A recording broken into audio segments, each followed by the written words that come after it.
السلام علیکم. ذاکر نائک. میں آپ کا بہت بڑا فین ہوں اور آپ کے بیانات ہمیشہ سنتا رہتا ہوں.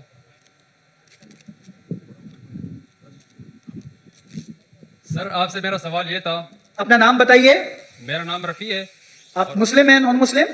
جی میں کرسچن ہوں. جی.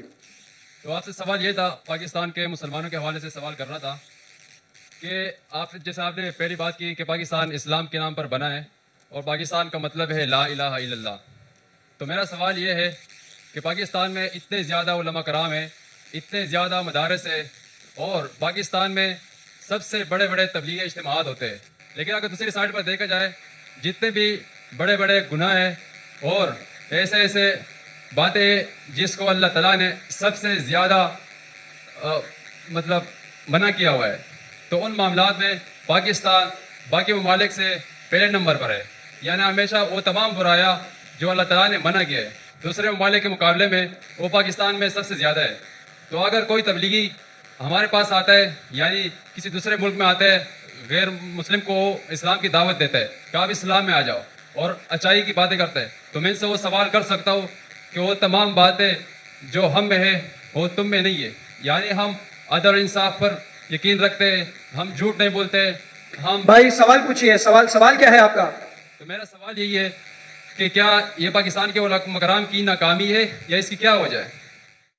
بھائی صاحب نے ایک اچھا سوال پوچھا, اہم سوال.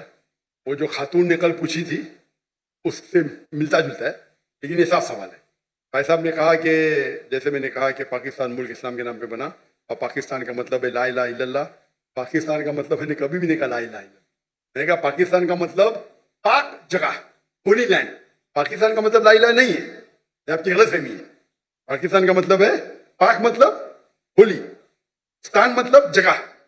تو پاکستان کی معنی ہے پاک جگہ, ہولی لینڈ. سمجھ گیا؟ آپ کا نام کیا بھائی صاحب؟ میرا نام رفیع ہے. رفیع بھائی عیسائی آپ نے کہا, کرسچن ہے. جی ہاں. رفیع بھائی نے سوال کیا تھا کہ پاکستان میں کئی بڑے علماء ہیں, کئی اجتماع ہوتے, اس کے باوجود یہاں ہم دیکھتے ہیں کہ بڑے بڑے گناہ ہوتے جو باقی ملک میں نہیں ہوتے. تو اسے کیا سمجھے ہم؟ سوال کیا ہے؟ تو نے بڑا سوال ہے کہ ہم کہیں گے کہ یہ علماء کی ناکامیابی ہے. کیا ہے اس کا جواب؟ ہے کہ پاکستان اسلام کے نام تو بن گیا, قائم ہو گیا, لیکن آپ اگر مجھے پوچھیں گے کہ بھائی صاحب نے صحیح کہا کہ یہاں بڑے بڑے علماء ہیں, میں بھی یہاں کے علماء کی عزت کرتا ہوں, بڑے بڑے ہیں, بڑے دانشور ہیں, بڑے بڑے لیکچر ہوتے, بڑے بڑے اجتماع ہوتے, لیکن یہاں ہم دیکھتے ہیں کہ کافی غلط کام بھی ہو رہے ہیں.